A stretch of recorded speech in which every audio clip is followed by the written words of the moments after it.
You saw the title, you know what this video is. Archfey. If it's your dream to worship a 10,000-year-old MILF, 1, excellent life goals, and 2, this subclass is for you. Archfey warlocks are all about Fey magic, which means teleporting, apparently. Spell list is pretty good. Fairy Fire, Sleep, Dominate Person, and Greater Invisibility to give you advantage on every Eldritch Blast. Misty Step is also a great spell, but you won't be casting it with a spell slot thanks to your feature Steps of the Fae. This lets you cast it for free a number of times per day equal to your Charisma modifier. Even better, when you cast it, you can grant yourself or an ally within 5 feet of you 1d10 temporary hit points. Or you can cause creatures within 5 feet of the space you left to have disadvantage on all attacks against creatures other than you until the start of your next turn. If you stack that second effect with the Blink spell, which is also in your spell list, you can give everyone disadvantage on attacks against your allies and then just pop out of existence for the turn.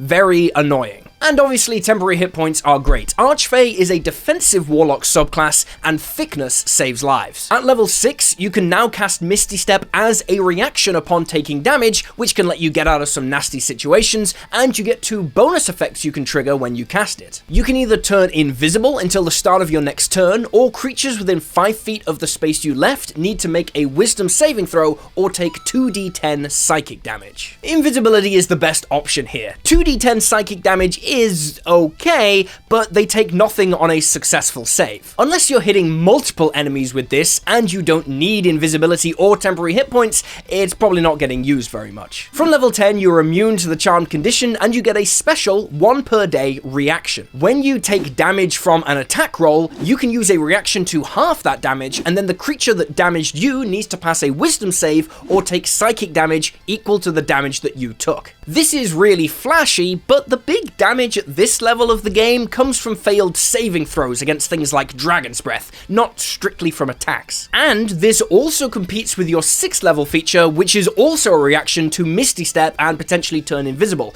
That's probably going to be better in a lot of cases. If a big creature is bearing down on you, it's probably better to teleport out of there in response to its first attack, rather than taking half damage against 1, only for it to then hit you 3 more times that turn. Finally, from level 14, when you cast an illusion or enchantment spell as an action, you can also Misty Step as part of that same action. Dominate Person, Hold Monster, Mirror Image, Greater Invisibility, Hypnotic Pattern, Psychic Lance, Synaptic Static, and Power Word Pain, Stun, and Kill all trigger this. So yeah, it is a solid feature. Archfey are great. They're built around teleporting, which is fun, and the Fey flavor is there. Downside, in the early game, only having 3 to 5 Misty Steps per day if you're in a combat encounter heavy campaign might stretch you a little thin. But all in, it's solid A tier. Great for both close and long range builds, and while nothing is really pumping your damage, this is a solid defensive and movement themed warlock. Celestial. What if you were evil, but in a kind of good way? Well, you'd probably get some solid spells, like Revivify. You'd also get the feature Healing Light, which is a lot like the Paladin's Lay on Hands. You've got a pool of d6s equal to your Warlock level +1 that recharge on a long rest. Then, as a bonus action, you can roll a number of dice from that pool up to your Charisma modifier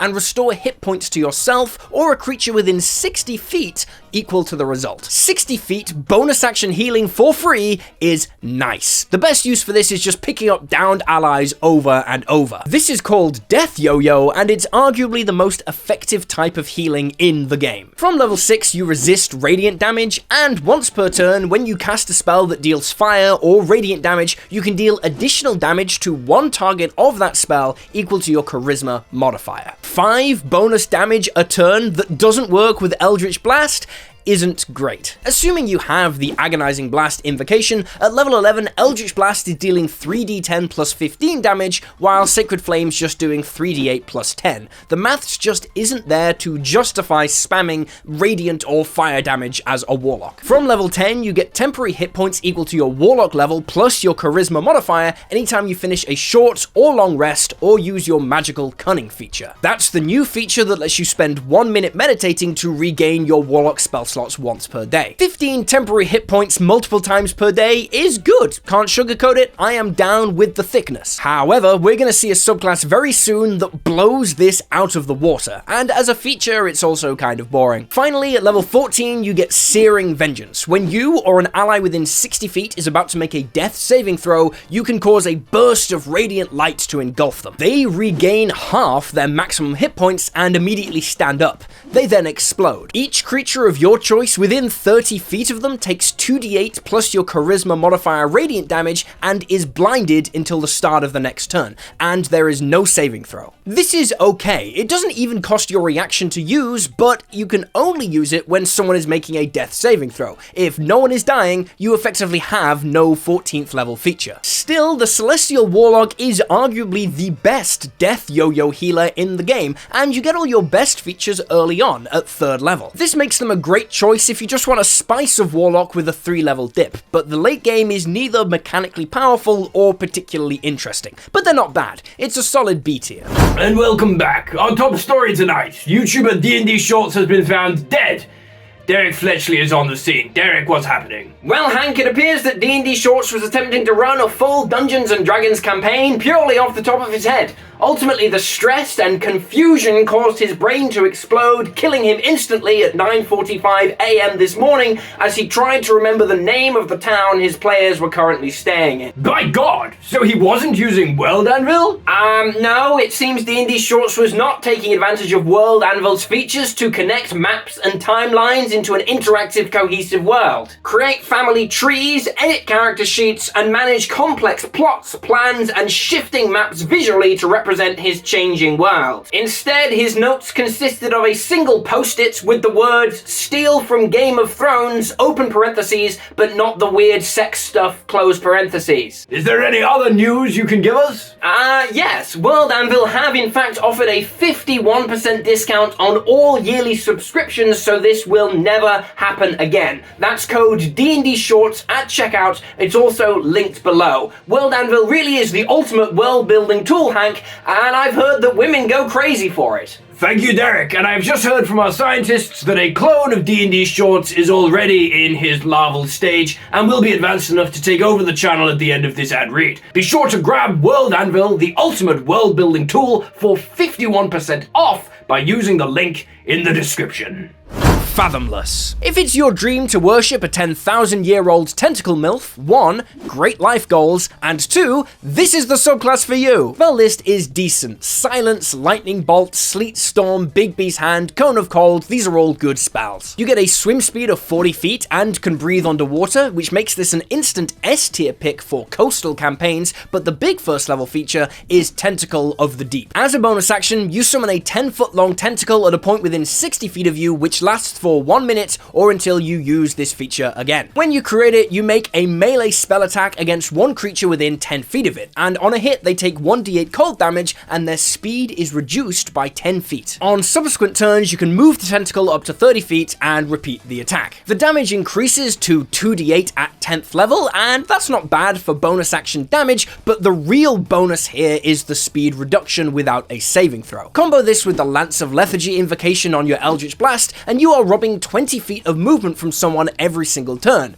Very annoying. When a creature takes damage while within 10 feet of your tentacle, you can use a reaction to reduce that damage by 1d8, or 2d8 once you reach level 10. Not great, honestly, but you also resist cold damage from this level, and that is a very common damage type. Also, while you're submerged, any creature that is also submerged understands your speech, and you understand theirs. Obviously, this is intended to work in the deep ocean, for communing with merfolk and fish, etc., but it can work anywhere if you're creative. You need to negotiate with a foreign king who doesn't understand your language? Just hop in the bath with the guy and hash it out. Works every time. From level 10, you can cast Black Tentacles once a day without a spell slot. When you cast it, you can't drop concentration on it, and you gain temporary hit points equal to your Warlock level. There are better Warlock spells you could cast at this level, but you can cast this one for free, and you can't drop concentration on it, and the temporary hit points all make it a pretty good control option. Plus, it locks enemies in place while your bonus action tentacle attack batters them every turn. Finally, at level 14, you can use an action to teleport yourself yourself and 5 other willing creatures to a body of water within 1 mile. You have to know where the body of water is, and this is once per short or long rest. This is a disappointing end to a great subclass. There has to be a suitably sized body of water within 1 mile. You can't all teleport into a toilet, it needs to be a decent size,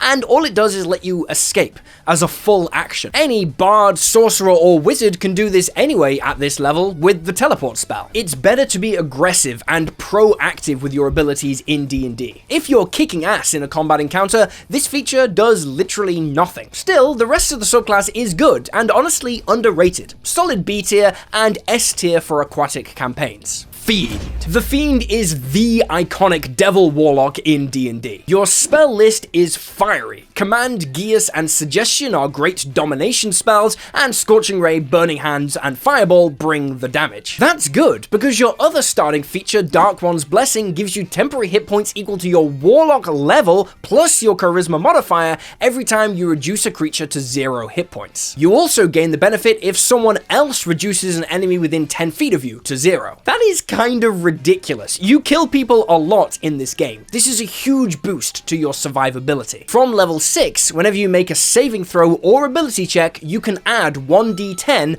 after seeing your result. That's an average of 5.5 on any saving throw you want when you want it, and they are the most critical rolls in D&D. You can do this a number of times per day equal to your charisma modifier, and because you can use it after you see the roll, you don't need to waste it on saves that you've already passed or have very clearly failed. Level 10. After any short or long rest, you choose a damage type other than Force. You then resist that damage type until you use this feature again. This is huge because you can now prepare a damage resistance that works against whatever creatures you know you're going to be fighting. And finally, Hurl Through Hell is your iconic 14th level boon. Once per turn, whenever you hit a creature with an attack roll, like Eldritch Blast, you can force them to make a charisma saving throw. On a fail, they are hurled through hell. They vanish for a round, they are restrained, they take 8d10 psychic damage, and then they pop back at the end of your next turn, traumatized in the space they left. 8d10 damage is great, but so is the ability for everyone else to crowd round the space you know the enemy is going to pop back into and ready their actions to pummel it into the dirt. In combat against a single enemy, getting this off once is pretty much a guaranteed win. And you get a free use of this once per long rest, but you can do it again by burning a packed magic slot, no action required. So yeah, the Fiend is awesome. You'd think it'd be all about big fire damage, but it's also really tanky and has some great mind control spells. Then they just slapped on an OP feature at the end, which doesn't even cost an action. This is an easy S tier. Genie. This is my favorite subclass in the entire game, so if you thought I was going to be fair and unbiased, no,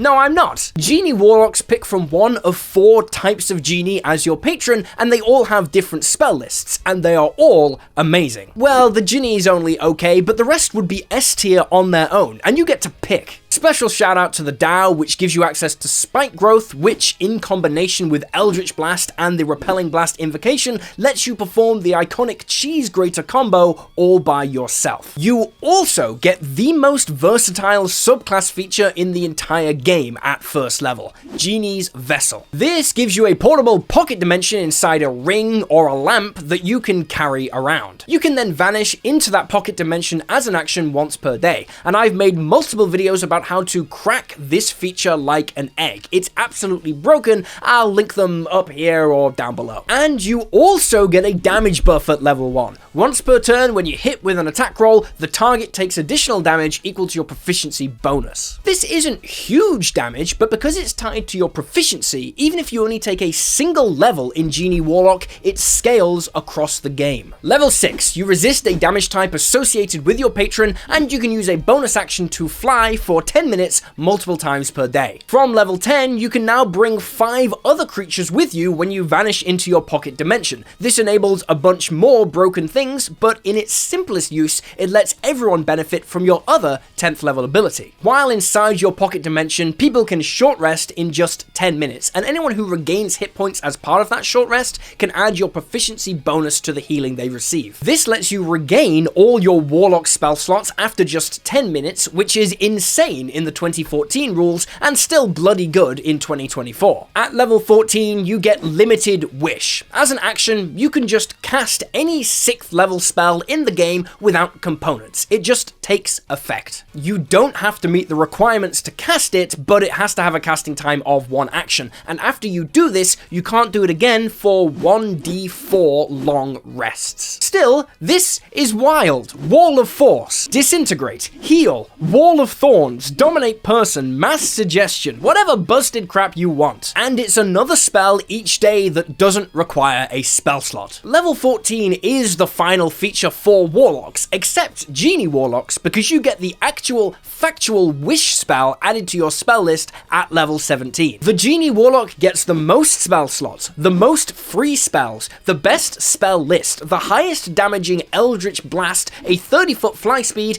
and the freaking wish spell. All while being an absolute flavor win, flexible, and a beautiful concept to build any number of characters around. S tier all the way. My Genie wish is for every subclass to be this awesome. The Goo. Great Old One Warlocks used to be kind of mid, but we're looking at the newest version of every subclass here, and the new Goo Warlock is all about psychic chicanery. At level 3, you get some okay spells. Hideous Laughter, Confusion, Summon Aberration are all pretty good. You also get Awakened Mind, letting you use a bonus action to forge a telepathic connection with a creature within 30 feet. This is a handy roleplay feature, but you do have to share a language to be able to communicate telepathically with someone. And there is no limit on the amount of times you can do this per day. You could do this every turn and act as a psychic relay between the entire party. Finally, at level 3, you can change the damage of your Warlock spells to Psychic, which is nice utility, and whenever you cast an enchantment or illusion spell, you can do so without verbal or somatic components. Suddenly, this spell list is looking a lot more powerful. You can drop a Hideous Laughter without saying a word, causing someone to just spontaneously erupt in paralyzing laughter. Same goes for Dominate Person. Stealthy Mind Control is incredibly powerful. From level 6, when you use your Awakened Mind feature, you can force the target to make a Wisdom save. If they fail, they have disadvantage on all attacks against you,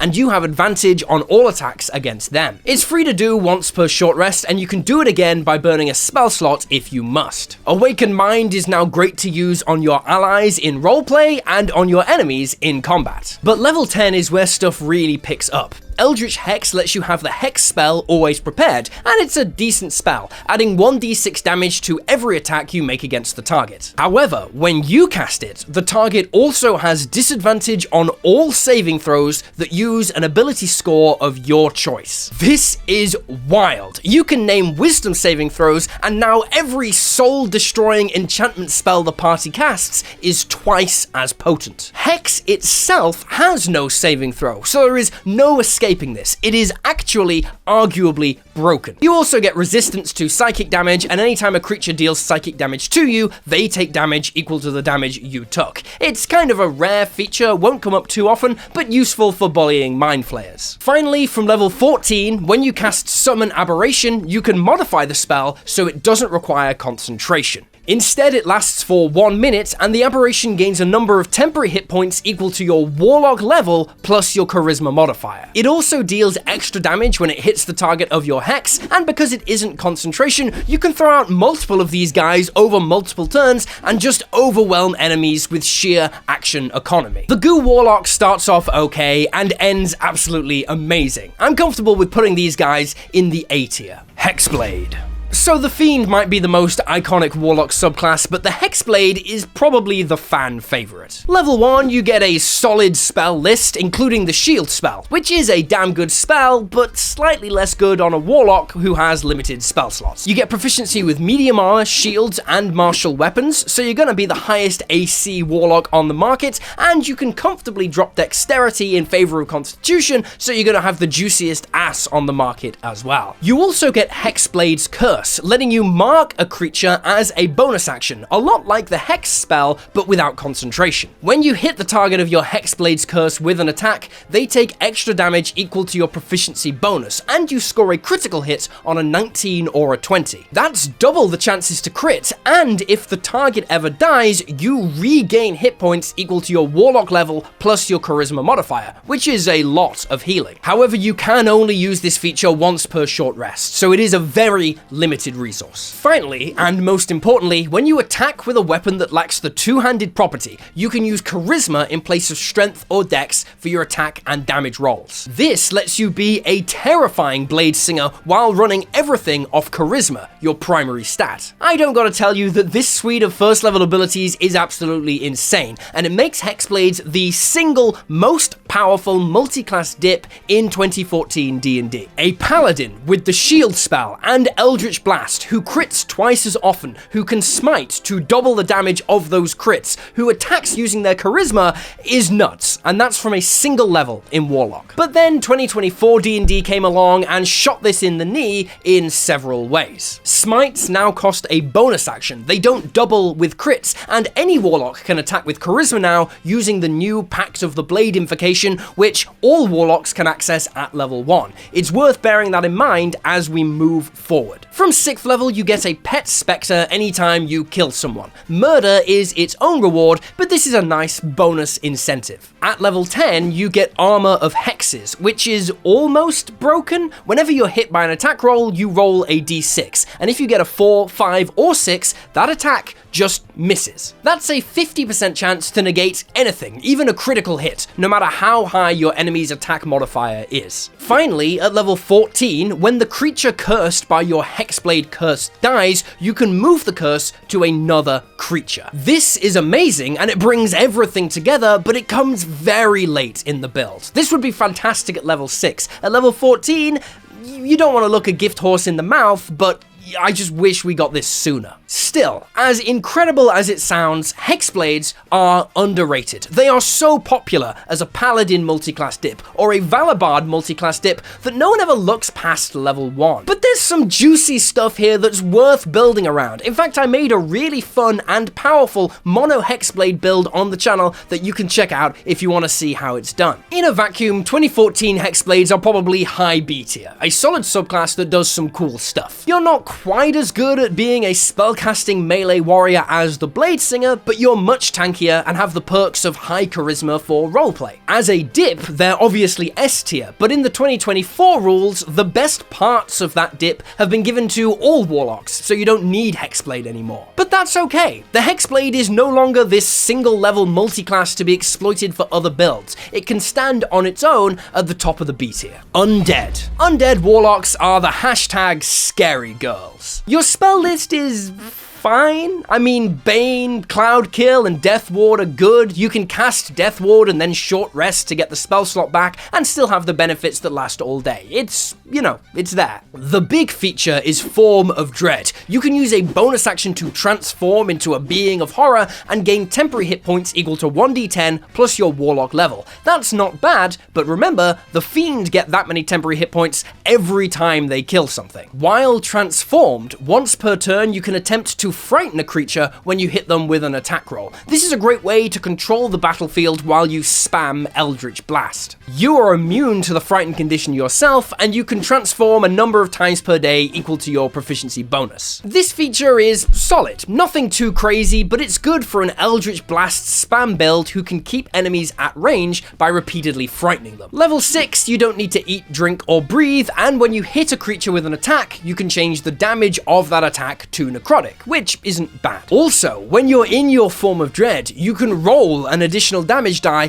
when determining the necrotic damage you deal. That is a free plus 1d10 to every Eldritch Blast. Level 10, you resist necrotic damage or are immune if you're in your Form of Dread, and if you fall to 0 hit points, you can use a reaction to fall to 1 instead. Then, each creature of your choice within 30 feet takes necrotic damage equal to 2d10 plus your Warlock level. You then gain a point of exhaustion exhaustion, and you can't do this again for 1d4 long rests. Falling to 0, blowing up, and then still being alive again sounds good, but because you're only at 1 hit point, you're probably going to get knocked back to 0 very quickly. Also, gaining a point of exhaustion and not being able to do this again for 1d4 long rests is way too brutal. It is not that good. This should just be a once per long rest thing. However, thanks to Death Ward, it does kind of create the interesting situation where you can fall to 0 hit points twice and not die. You should just be able to do this once per long rest. Finally, at level 14, you can project your spirit, Doctor Strange style. You leave your body behind and go ghost form. Any damage that your body or spirit takes affects the other, and you have to maintain concentration to do this. While you're a spirit, you and your body resist bludgeoning, slashing, and piercing damage, and spells you cast from the Conjuration or Necromancy school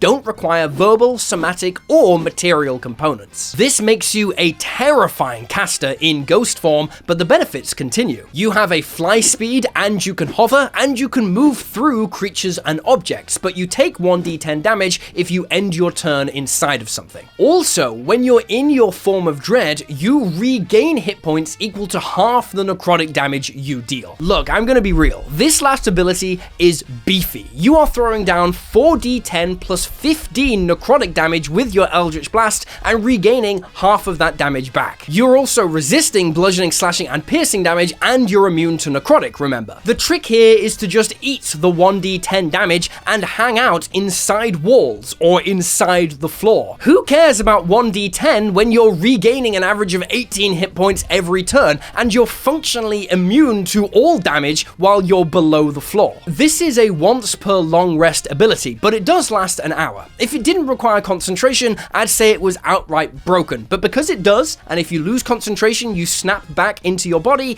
it's probably fair. If you leave your body a safe distance away, you run the risk of dropping concentration and then zipping back half a mile and exiting combat altogether. But if you keep your body nearby, it's vulnerable, so there's a lot to consider. I like the Undead Warlock. I think basically everyone likes this subclass. It's intuitive to play, and it's a great one for beginners. I think the fact it is so beginner friendly just gives it that push to put it into the bottom of the A tier. Undying. Last and least, we have the Undying. Spell list is mid, although Silence can be a really good spell, and the Spare the Dying cantrip is kind of useful. You also get advantage on saving throws against disease. I can think of a few bards who might appreciate that one. The big starting feature is Among the Dead. If an undead targets you with an attack or a spell, they have to pass a wisdom save. If they fail, they can't target you and have to target someone else. If there's no one else within range, then it just fails and they waste their action. If the spell is an area of effect, like a fireball, this feature does nothing. If a creature succeeds on the saving throw once, they're immune to it for the next 24 hours. Also, if you target an undead with an attack or any type of harmful spell, they are immune to this for the next 24 hours. Yep, this feature is trash. It does nothing against any creature that isn't undead, it does nothing against AoEs, it does nothing if the creature passes the saving throw once, and it does nothing if you try to fight back against the creature that is trying to kill you. But don't worry, it gets worse. From 6th level, you regain hit points equal to 1d8 plus your Constitution modifier when you stabilize a creature with Spare the Dying or succeed on a death saving throw. That's an average of 7 points of healing, and all you have to do is fall to 0 hit points and pass a death save, or stabilize a creature who's fallen to 0 hit points using your entire action. You can also only benefit from this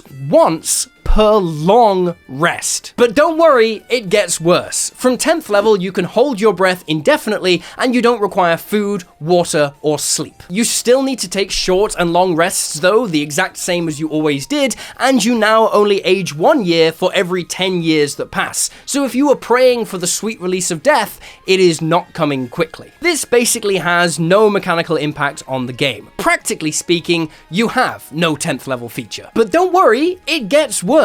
From 14th level, you can use a bonus action to regain hit points equal to 1d8 plus your Warlock level. That's not technically terrible, but you can only do it once per short or long rest. Meanwhile, the Fiend is gaining the same amount of temporary hit points every time someone happens to die within 10 feet of them, or they kill someone with no limitation at level 1, and the Fiend came out before this subclass. There is no excuses for this level of garbage. Sadly, the Undying is the worst Warlock in D&D, and possibly the worst subclass in the entire of Dungeons & Dragons 5th edition. There are no interesting builds or fun combos enabled by these features, they just suck. This is D tier. The Undead Warlock was kind of made as a way for people to play with a Lich Patron without having to play this garbage. D tier is where it belongs. But if you want some amazing subclasses to dive into, you can support this channel on Patreon.